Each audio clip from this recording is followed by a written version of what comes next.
The restaurant was supposed to be quiet that night, the kind of quiet that wrapped itself around crystal glasses and polished marble floors, where money spoke in whispers and power never had to raise its voice. Yet the moment the billionaire CEO stepped inside, the air subtly shifted, not because people recognized him, most didn't, but because authority has a way of bending space around itself without asking permission. And Ethan Blackwell carried authority the way kings once carried crowns.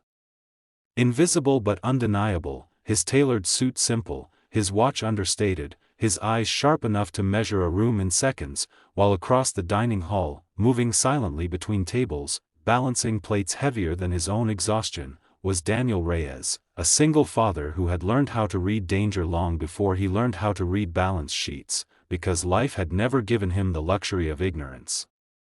Daniel wasn't supposed to be important tonight, he was just the waiter with tired eyes and a spine stiff from standing too long, the man customers barely noticed unless something went wrong, yet he noticed everything, the way the four men entered separately within 2 minutes of each other, the way they chose seats that gave them clean sight lines to the private corner table, the way one of them never touched his phone while the others pretended to scroll, and the way none of them ordered food.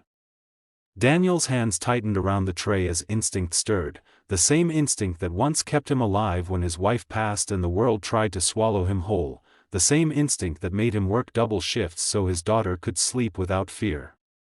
He watched Ethan Blackwell take his seat, watched the bodyguard remain outside as requested, because billionaires sometimes believe walls of money are safer than men, and watched danger settle like a shadow that didn't belong. The manager whispered excitedly near the bar, unaware that excitement and catastrophe often shared the same heartbeat, and Daniel served water with a neutral face, though his pulse was already counting down seconds. He caught fragments of movement, the subtle tap of a shoe against the floor, the faint nod exchanged between two of the men, the glint of something metallic briefly visible beneath a jacket, and in that instant, Daniel understood something terrifying. This wasn't a robbery, it wasn't random violence, and it wasn't about money. It was an execution dressed as coincidence. He wanted to warn someone, but warning required proof, and proof required time, and time was the one thing the room didn't have. The first man stood, not abruptly but smoothly, like someone who had rehearsed calm in front of a mirror, and that was when Daniel moved, because fear teaches you that hesitation is just another way to die. He accidentally dropped a tray near the table, shattering glass and scattering attention, forcing eyes to turn and bodies to shift, and in that split second, he saw it clearly, the outline of a suppressed pistol, the tightening jaw of the shooter, the second man already blocking the exit. Chaos began to bloom, but Daniel stepped directly into it, knocking into the armed man as if clumsy, sending the weapon skidding across the marble, shouting loud enough to break the illusion of control, and suddenly the quiet restaurant exploded into screams and overturned chairs. The other three moved instantly, confirming Daniel's fear. They were professionals, but professionals don't plan for waiters who refuse to be invisible. He shoved Ethan Blackwell to the floor, taking the impact of a flying chair against his shoulder, pain flashing white-hot but irrelevant, because survival wasn't about comfort, it was about seconds. One attacker lunged, another reached for a knife, and Daniel fought not with elegance but desperation, the kind born from years of being knocked down and forced back up, using tables as shields, bodies as obstacles, and noise as a weapon. Security burst in late, patrons fled, and the plan unraveled faster than it was designed, because the single variable they hadn't calculated was a father who had already lost everything once and refused to lose anything again. When the police finally stormed in, guns raised, the four men were on the ground, 2 injured, 2 restrained, and Daniel was bleeding, breath ragged, hands shaking, kneeling protectively in front of a billionaire who stared at him with something unfamiliar in his eyes. Not gratitude, not shock, but recognition. Recognition of courage that couldn't be bought. Recognition of a man whose worth had nothing to do with his bank balance. As sirens echoed outside and the night fractured into headlines waiting to be written, Daniel didn't know his life had just changed forever. He only knew one thing: his daughter would sleep safely tonight. And somewhere deep inside the chaos, a story had begun that no one would ever forget. The headlines broke before dawn, but Daniel Reyes slept through them. His body finally surrendering to exhaustion on a hospital bed that smelled of antiseptic and quiet prayers, unaware that the world outside had already decided to turn his name into a symbol, because when a billionaire survives an assassination attempt, people ask questions, but when a nobody saves him, they search for meaning. Ethan Blackwell sat alone in a private hospital room across the corridor, untouched by reporters and guarded by men who would never again underestimate the value of human shields, replaying the night again and again in his mind, not the gun, not the fear, but the moment a waiter threw himself between life and death without knowing who he was saving. It unsettled him more than the attack itself. The investigation unfolded quickly. The 4 men were mercenaries hired through layers of shell companies, but the motive surfaced like poison through water. Ethan's refusal to sell his company to a global conglomerate threatened billions, and someone had decided it was cheaper to remove him than negotiate. The police praised protocol, the media praised luck, but Ethan praised only one thing: choice. When he finally asked to see Daniel, the doctors hesitated, yet nothing could have stopped the meeting, because fate doesn't wait for permission. Daniel woke to find a man sitting beside him, not in a suit, not as a billionaire, but as someone stripped down to gratitude, and when Ethan said, "You saved my life," Daniel answered quietly, "I was just doing my job," because humility often sounds like denial to those unfamiliar with it.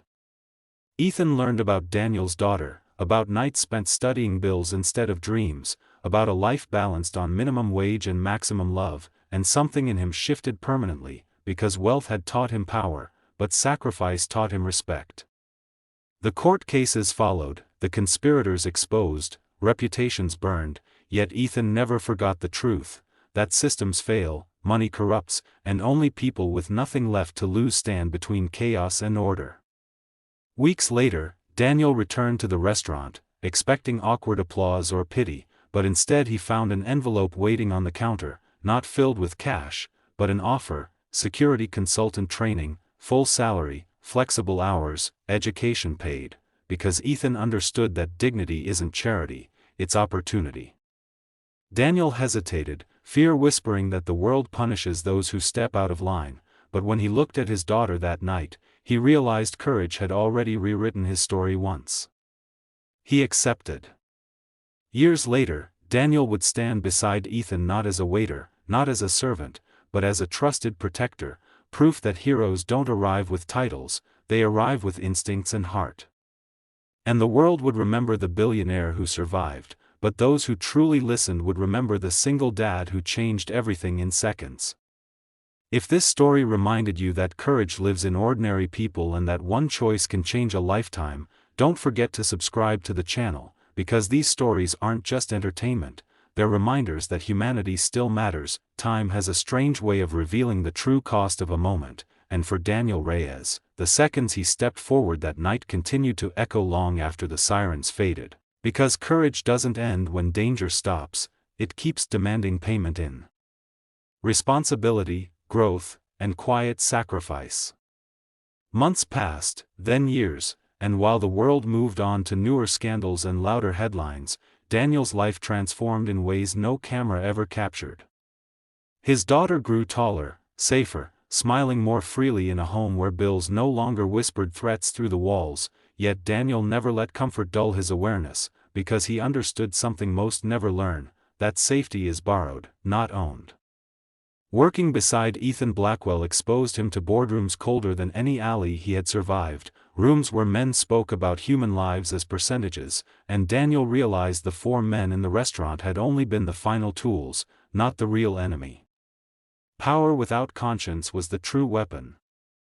When another attempt surfaced years later, not violent, but legal, hidden inside contracts and manipulated markets, it was Daniel who noticed first, reading patterns the way he once read body language, stopping a corporate ambush that would have destroyed thousands of livelihoods. Ethan listened, not because Daniel had saved him once, but because trust forged under fire cannot be replicated by resumes or degrees. One evening, standing on a balcony overlooking a city that never knew his name, Daniel admitted something he had never said out loud, that he still didn't see himself as a hero. Ethan replied softly, "That's why you are one." The word stayed with Daniel, shaping the way he taught his daughter about strength, humility, and choosing what's right even when no one is watching. Years later, when Daniel finally left his role to build a foundation protecting overlooked workers, drivers, waiters, cleaners, the very people society walks past, it wasn't seen as a retirement, but a continuation of the same instinct that made him step forward that night. The world would always celebrate billionaires, CEOs, and power, but real change, Daniel learned, always began with someone ordinary refusing to stay invisible. And if this story reached you, sitting somewhere far from that restaurant, remember this: history isn't changed only by those at the top, but by those who act when the moment demands it. Subscribe to the channel for more powerful stories that prove courage, kindness, and humanity still shape the world, one choice at a time.